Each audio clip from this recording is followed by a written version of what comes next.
Irmãos, sejam todos convidados para continuarmos estudando a palavra do Senhor no Evangelho segundo o evangelista Marcos. E desta feita nós vamos continuar a nossa reflexão, que no domingo passado tratou do silêncio do Senhor diante do tribunal. Jesus ficou quieto, não se defendeu, Jesus não atacou, não transferiu a culpa para ninguém, Jesus simplesmente ficou quieto.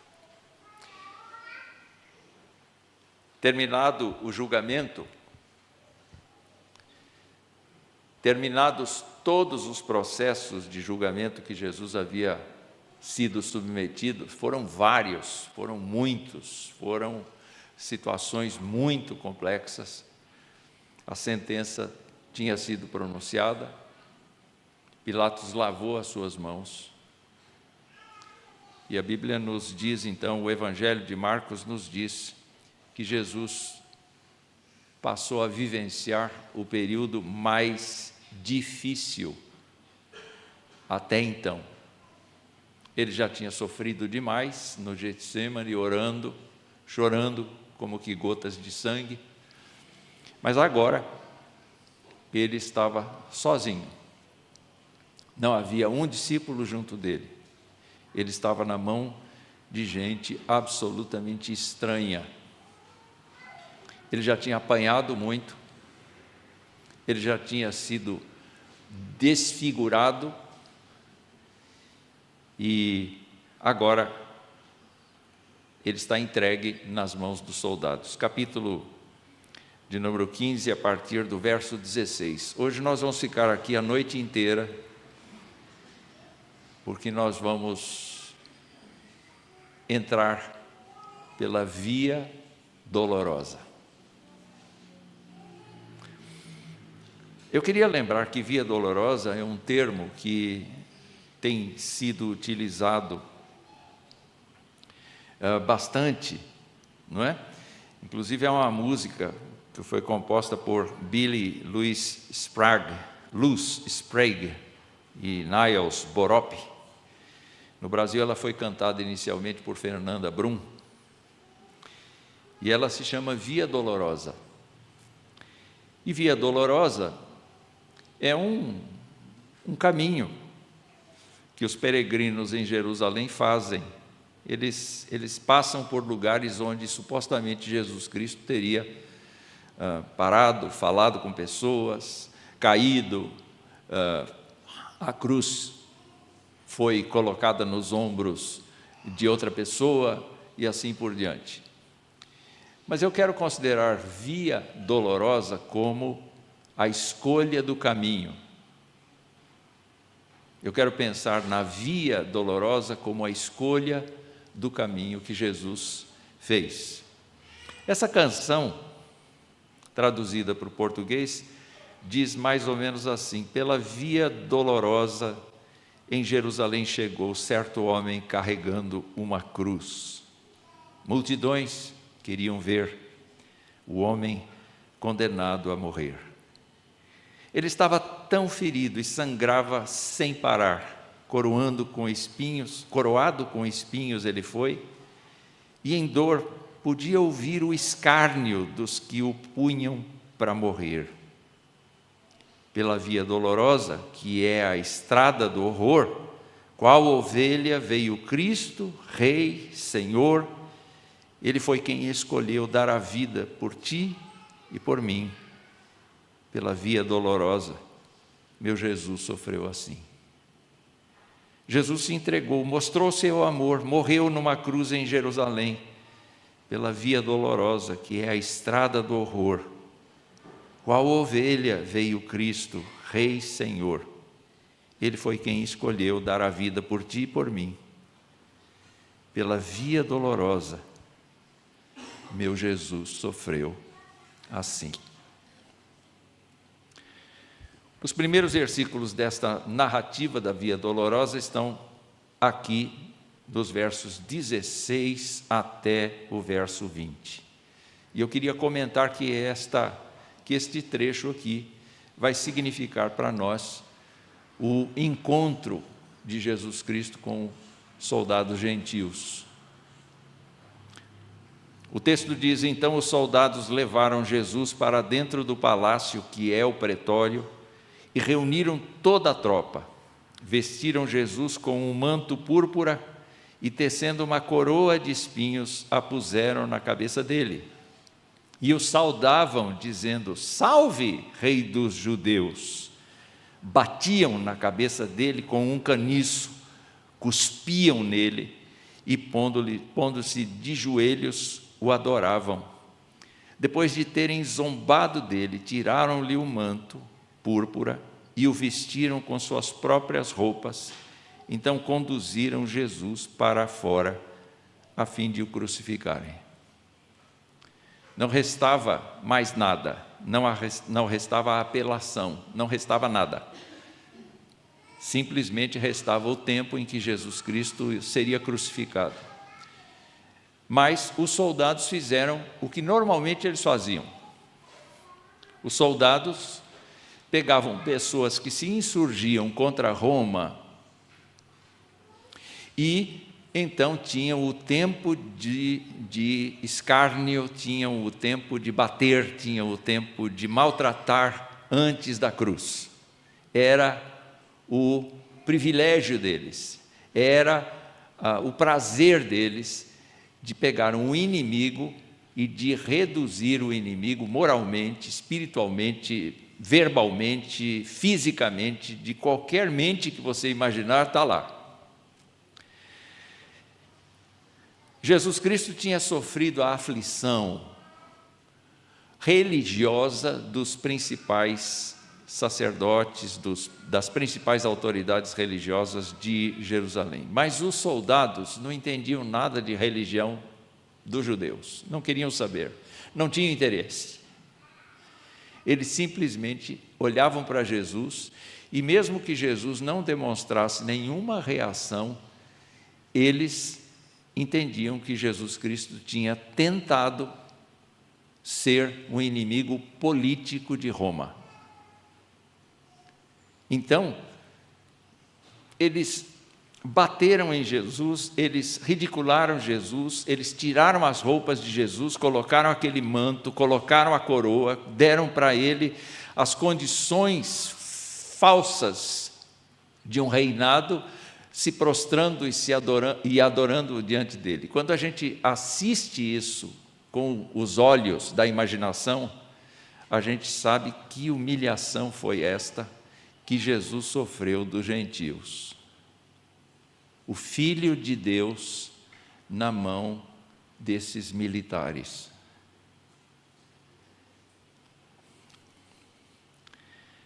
Meus irmãos, a zombaria do cristianismo não acontece apenas por outras religiões. A zombaria do cristianismo acontece por quem não entende, não procura, não busca religião.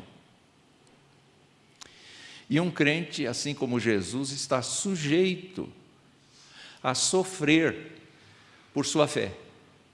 Lemos hoje o capítulo 2 da primeira carta de Pedro, e nós sabemos que um crente sincero, como vai dizer o apóstolo Paulo também, vai sofrer pressão contrária, vai sofrer perseguição, vai sofrer coisas terríveis pelo fato de ser crente. Em países que não aceitam o cristianismo como uma fé,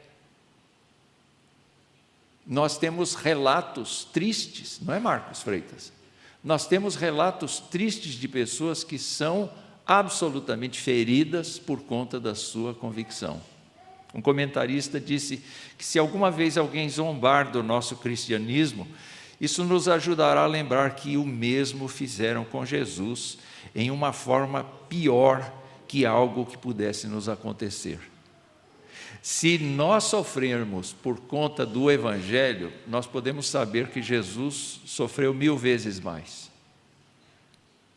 Foi muito violenta a agressão contra o Senhor Jesus Cristo. E o apóstolo Pedro, aproveitando o próprio apóstolo Pedro, nos diz assim no capítulo 3 da primeira carta: mesmo que vocês venham a sofrer por causa da justiça, vocês são bem-aventurados. Não tenham medo das ameaças, nem fiquem angustiados. Pelo contrário, santifiquem a Cristo como Senhor no seu coração, estando sempre preparados para responder a todo aquele que pedir razão da esperança que vocês têm. Mas façam isso com mansidão e temor, com boa consciência, de modo que naquilo em que falam mal de vocês, fiquem envergonhados esses que difamam a boa conduta que vocês têm em Cristo. Porque se for da vontade de Deus, é melhor que vocês sofram por praticarem o bem do que praticando o mal. Por isso também Cristo padeceu uma única vez, o justo pelos injustos, para nos conduzir a Deus. Jesus Cristo escolheu a via de enfrentar a zombaria dos soldados para nos conduzir a Deus. Jesus Cristo deve ter olhado para eles e aquela oração que ele fez na cruz devia estar na sua memória. Pai, perdoa, eles não sabem o que estão fazendo. Pai, perdoa, porque eles não sabem o que estão fazendo. Mas para as pessoas era um divertimento ver Jesus Cristo se esvair em sangue. Quando eu li essas coisas, meus irmãos, para pregar para vocês, eu não conseguia ler com muita facilidade. Doía muito. Doía muito.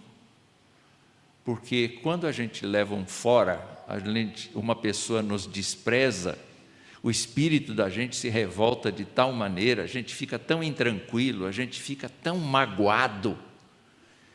Imagine o Senhor ouvindo não apenas de 1 ou 2 ou 3 soldados, mas de toda a guarda do palácio, junta. Eles fizeram uma concentração de soldados para zombar do Senhor e para escarnecer dele. Jesus Cristo escolheu essa via para andar. Ele abriu o seu coração para gentios. Mas o texto continua e diz assim, vocês podem ler comigo o verso 21 e 22? Vamos lá? E obrigaram Simão Cireneu, que passava vindo do campo, pai de Alexandre e de Rufo, a carregar a cruz de Jesus. É só até aí.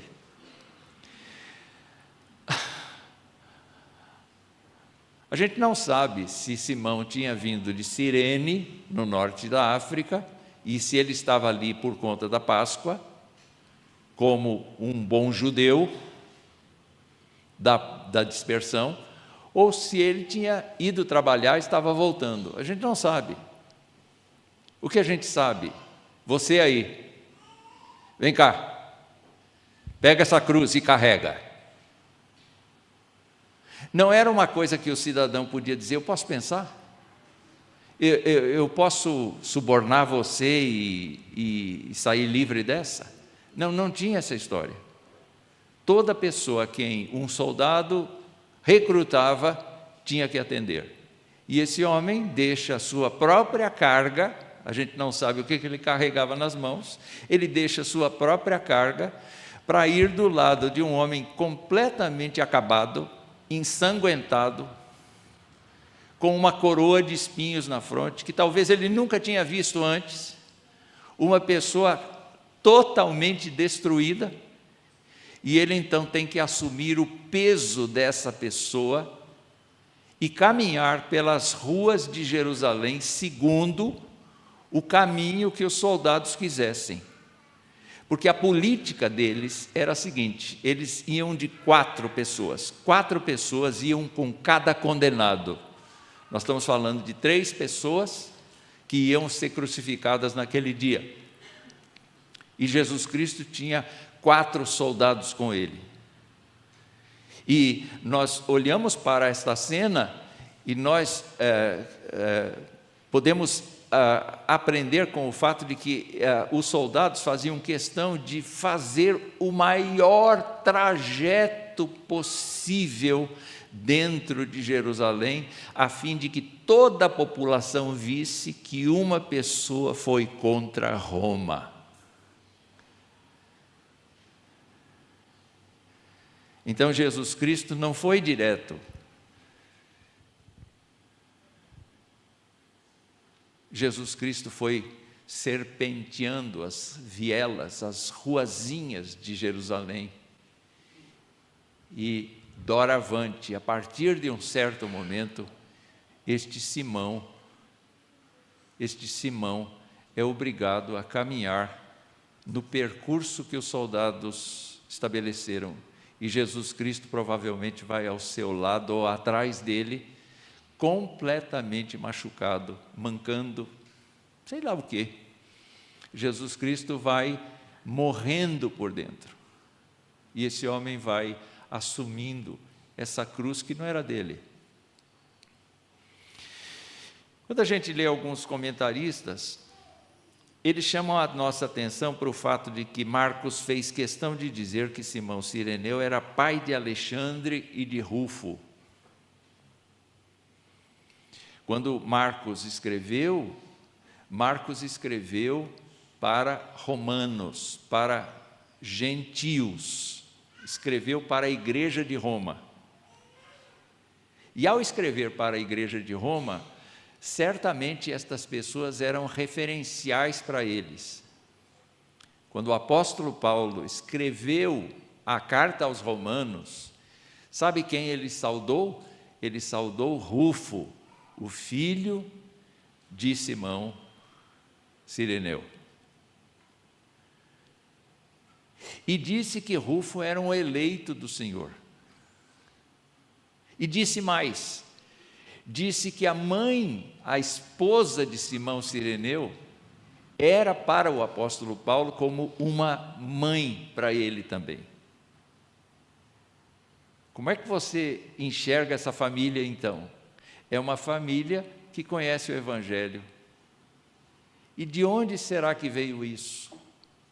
Nós não sabemos afirmar, mas há quem diga que uma das pessoas que teria enviado o apóstolo Paulo e Barnabé para a primeira viagem missionária foi um tal de Simão Níger, Simão Negro, que só havia no norte da África, de Cirene. Alguns comentaristas dizem assim, ele é descrito como pai de Alexandre e de Rufo. Essa descrição deve ter tido o propósito de identificá-lo. É muito provável que as pessoas de Roma conhecessem a história. É possível que ali eles tivessem tido testemunho até verbal. Eu carreguei a cruz de Jesus. Eu carreguei a cruz de Jesus. Mas tudo isso é suposição, queridos irmãos. Nós não podemos firmar nenhuma base doutrinária para isso. O que nós sabemos é que, se eu e você estivéssemos lá, aquele encontro seria fatal. Como fatal? Fatal para a nossa salvação. Se vocês se lembram, o filme Paixão de Cristo foi extremamente criticado por sua violência, não é? Mas o que o diretor enxergou é mais ou menos o que retratam os evangelhos. A violência contra Jesus Cristo foi muito forte. E eu me lembro do testemunho daquele ator, Jim, como é que ele chama? Jim Caviezel, é isso? É assim que se pronuncia? Reverendo Estevam, que é perito em filmes, ele pode nos ajudar, é assim que se pronuncia o nome do ator? Então, esse homem foi transformado. Ao interpretar Jesus, ele foi transformado. E aí eu fui procurar aqui se mais alguém tinha sido impactado com o Evangelho por conta daquele filme.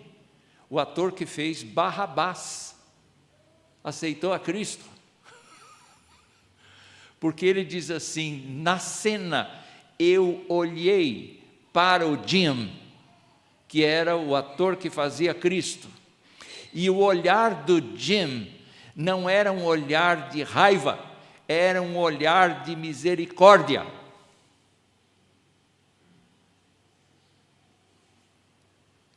Eu percebi o amor de Deus por mim.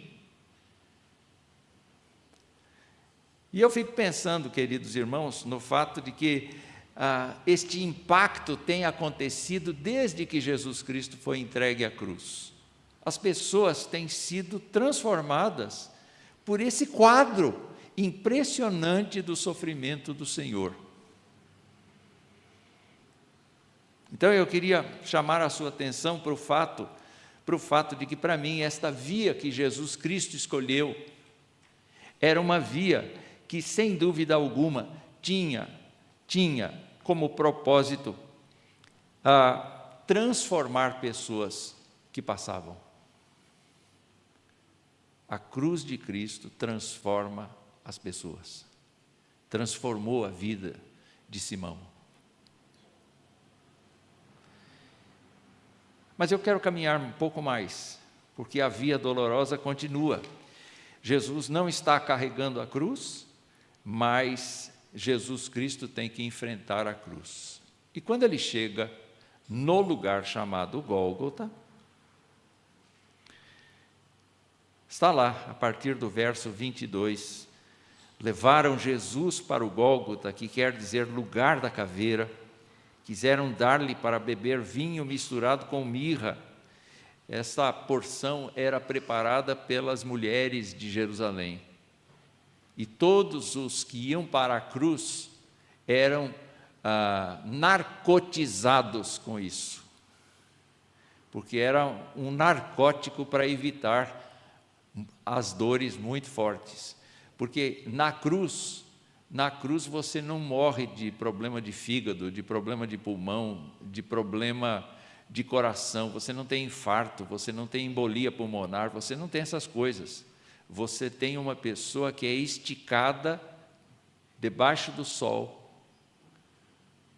para morrer sem água e sem alimento. Ela vai perdendo a respiração, ela vai sendo totalmente deformada, porque a lei da gravidade vai puxando ela para baixo e ela vai sendo comprimida na cruz. Mas não é só isso. Ela está nua na cruz e ela está exposta aos comentários das pessoas. Então, quando você pensa no Senhor Jesus Cristo, ele está lúcido, mas ele está extremamente fraco. Ele está quebrado. Ele está totalmente humilhado. Ele está totalmente desprezado.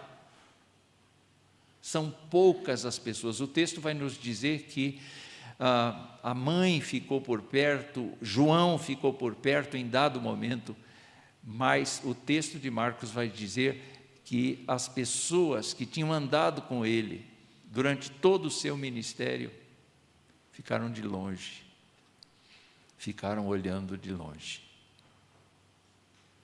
Ficaram olhando de longe. O texto então nos diz: então o crucificaram, verso 24, e repartiram entre si as roupas dele, tirando a sorte para ver o que cada um levaria. Tinha a roupa de baixo, tinha a roupa de cima, tinha o cinto e tinha o turbante. Geralmente era assim. Mas Jesus usava uma capa sem costura, uma capa de festa. Então os soldados, que eram 4, podiam pegar uma parte das peças de roupa dele, na frente dele. Ali eles estavam pegando as roupas dele. E a Bíblia nos mostra então que para a capa não ser rasgada, eles tiraram sorte. E um deles ficou com 2 coisas. O texto continua dizendo, meus irmãos, eram 9h da manhã quando o crucificaram, e a inscrição com a acusação contra ele dizia: o Rei dos Judeus. Essa inscrição era levada pelo condenado. As pessoas liam a plaquinha do porquê ele estava sendo condenado. E ele era, qualquer criminoso que morresse na cruz tinha que levar uma plaquinha.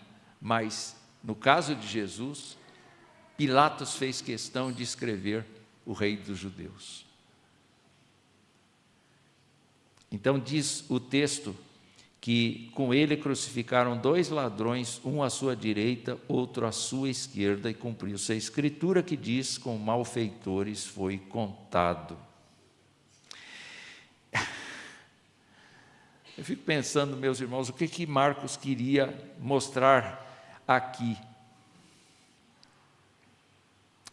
Eu não sei se vocês já viram aqui o que está acontecendo no nosso país a respeito daquele banqueiro que foi preso recentemente. Ele foi preso e acusado de subornar muita gente. Então, qual é a tendência das pessoas quando elas são identificadas, que elas receberam dinheiro dele, ou que elas viajaram nos jatos deles? Eles fazem o quê? Eles se explicam: não, eu não tenho nada a ver com isso, eu não sabia, não, eu não sabia. Você pode imaginar o Filho do Deus vivo, o Filho do Deus eterno, pendurado, e de um lado um criminoso, e de outro lado outro criminoso? O que é de se pensar desse homem? Quem não sabe e passa, pensa o quê? Pensa que ele é um criminoso da pior espécie. Quer dizer, todo este processo dos romanos em fazer esse teatro é no sentido de criar uma narrativa, no sentido de fazer com que Jesus Cristo seja a pior pessoa do mundo.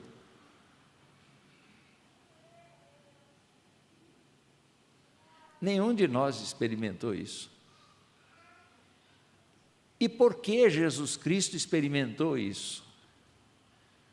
Por amor dos pecadores. Então, quando olhamos para isto, pensamos na palavra de Deus, e nós verificamos lá no Salmo 22, olha só, eu me senti muito dolorido, eu não consigo transmitir a dor que eu senti quando eu li, quando eu fiquei pesquisando este assunto. E eu nem sei como transmitir esse assunto para vocês. Feche os seus olhos e ouça isto aqui. É do Salmo 22. Davi falando: muitos touros me cercam, fortes touros de Bazã me rodeiam. Contra mim abrem a boca, como faz o leão que despedaça e ruge. Derramei-me como água, e todos os meus ossos se desconjuntaram. Meu coração fez-se como cera, derreteu-se dentro de mim.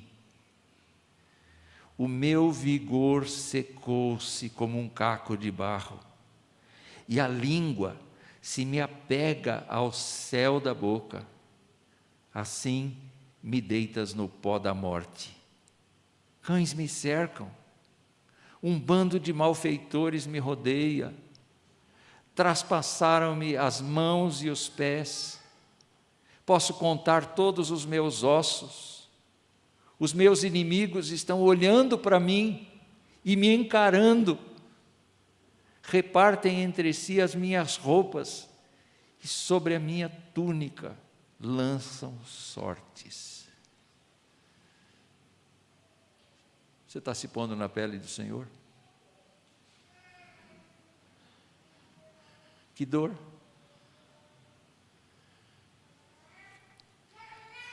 Isaías, quando escreveu a respeito desse assunto, ele falou da parte de Deus: eu lhe darei a sua parte com os grandes e com os poderosos, ele repartirá o despojo, pois ele derramou a sua alma na morte e foi contado com os transgressores, contudo levou sobre si o pecado de muitos e pelos transgressores intercedeu. Eu estava lá, representado. Você estava lá. Eu queria que você enxergasse o sofrimento do Senhor no nosso lugar. É demais, né? É demais. Mas tem mais. O texto caminha, e a partir do verso 29 diz assim: os que iam passando blasfemavam contra ele, balançando a cabeça e dizendo: você que destrói o santuário, em 3 dias o rei edifica, salve a si mesmo, descendo da cruz. De igual modo, os principais sacerdotes com os escribas, zombando, diziam entre si: salvou os outros, a si mesmo não pode salvar. Que o Cristo, o Rei de Israel, desça agora da cruz, para que vejamos e creiamos. E também os que com ele foram crucificados o insultavam. Xingamentos, risos, zombaria, humilhação sem cessar, e Jesus Cristo semivivo, semimorto, totalmente lúcido, mas ao mesmo tempo caminhando rapidamente para morrer. Tudo isso acontecia durante o tempo de claridade, das 9 até o meio-dia, porque chegou um tempo que o céu escureceu, ficou tudo escuro, ninguém podia entender o que estava acontecendo. Ele ficou assim até o meio-dia, mas diz o texto no versículo 33, chegado o meio-dia, houve trevas sobre toda a terra até 3 horas da tarde. Alguém disse assim: Jesus percorreu todo o caminho e morreu na cruz. Isto significa que o amor de Deus, literalmente, não tem limites. Que em todo o universo não há nada pelo qual o amor de Deus não esteja disposto a sofrer pelos homens. Não há nada, nem mesmo a morte em uma cruz, que o amor de Deus se recuse a suportar pelos homens. Quando olhamos para a cruz, Jesus nos diz: assim vos ama Deus, com um amor ilimitado, um amor que suportará por vós qualquer sofrimento que a terra tenha de oferecer. Se tivesse descido da cruz, Jesus não nos permitiria crer nesse amor, porque se negou a descer, então o amor dele foi mantido. Se Jesus tivesse ouvido as pessoas, eu posso descer, eu posso convocar 12 legiões de anjos, eu posso voltar, mas ele não queria voltar, ele queria morrer. Não era para fugir das coisas, é porque morrendo ele satisfaria a justiça de Deus, morrendo ele acalmaria a ira de Deus contra o pecado, morrendo ele teria como salvar você e a mim. Glória a Deus, glória a Deus. O apóstolo Paulo disse assim: porque Cristo, quando nós ainda éramos fracos, morreu a seu tempo pelos ímpios. Ímpios somos nós. Dificilmente alguém morreria por um justo, embora por uma pessoa boa, alguém talvez tenha coragem para morrer, mas Deus prova o seu próprio amor para conosco pelo fato de ter Cristo morrido por nós quando ainda éramos pecadores. Se você é o Filho de Deus, desça da cruz. Não vou descer, porque é só ficando nela que eu salvo você.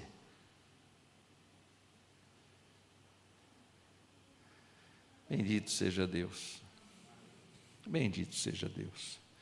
Porque se nós, quando inimigos, fomos reconciliados com Deus mediante a morte de Cristo, muito mais, estando já reconciliados, nós seremos salvos pela sua vida.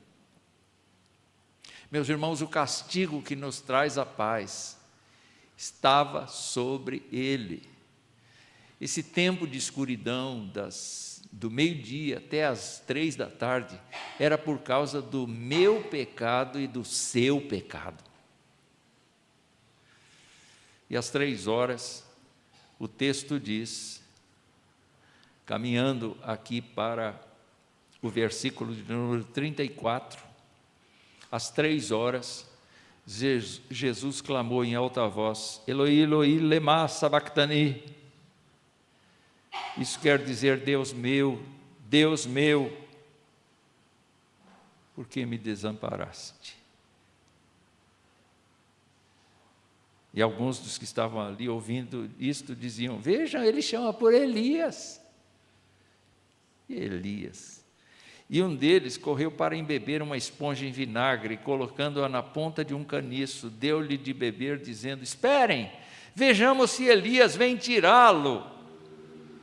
Mas Jesus, dando um forte grito, expirou. E o véu do santuário se rasgou em 2 partes, de alto a baixo. O centurião que estava em frente de Jesus, vendo que assim havia expirado, disse: verdadeiramente, este homem era o Filho de Deus. Nós não temos nesse relato apenas os zombadores, nós temos um Simão Cireneu que acaba provando um pouco daquela luta de Jesus. E agora nós temos um soldado romano, um gentil afirmando: ele era verdadeiramente o Filho de Deus.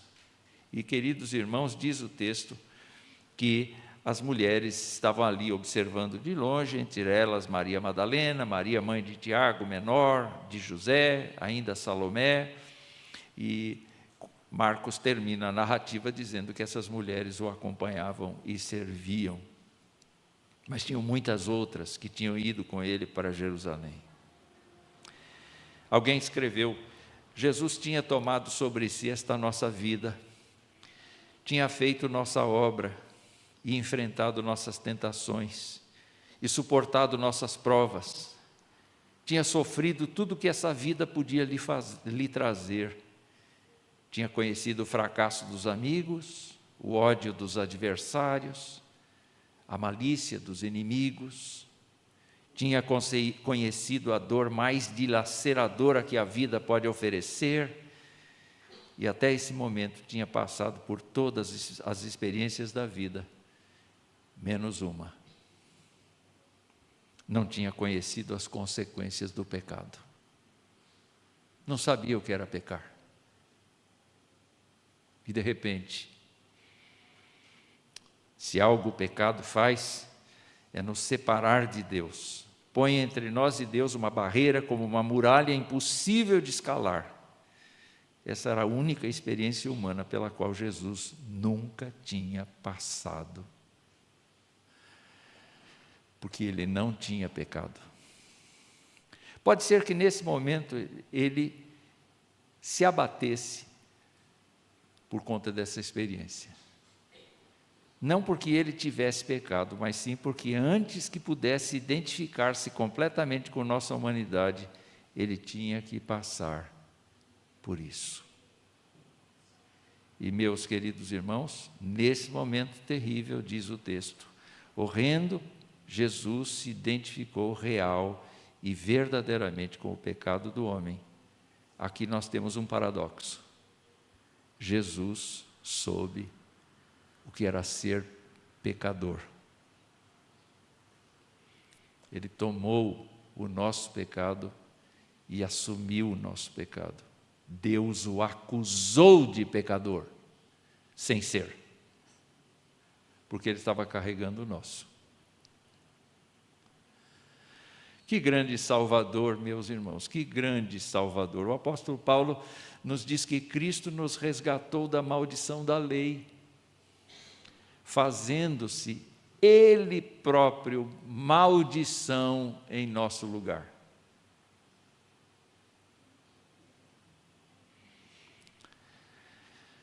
O Antigo Testamento dizia, maldito todo aquele que for pendurado no madeiro. Pois é, Jesus foi.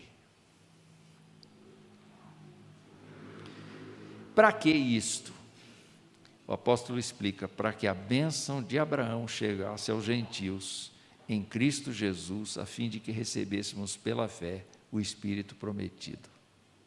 Por que a gente é crente? Porque Jesus Cristo entrou pela via dolorosa. Mas a sua morte, aquele momento do gritar e do dizer está consumado, provocou revoluções. Marcos conta que o véu do Santo dos Santos se rasgou. Não é de baixo para cima. Quando a gente quer rasgar um tecido, como é que a gente faz? Não é? A gente deixa ele ali e começa daqui para lá, não é? Nunca de lá para cá. E Deus fez o véu do templo rasgar-se de alto a baixo, abrindo aquele lugar que era só do sumo sacerdote. O véu do templo se rasgou em dois, de alto a baixo. Uma cortina que encerrava o lugar santíssimo, no qual ninguém podia entrar. Isso nos diz duas coisas. Primeiro, o caminho da volta para Deus fica aberto para o pecador. Você não tem que obedecer ritos, não tem que fazer obras, praticar obras, você tem que crer. Você tem que confiar que Jesus Cristo sofreu o que sofreu por sua causa. Você tem que valorizar o sacrifício de Jesus Cristo como sendo aquele sacrifício agradável para Deus.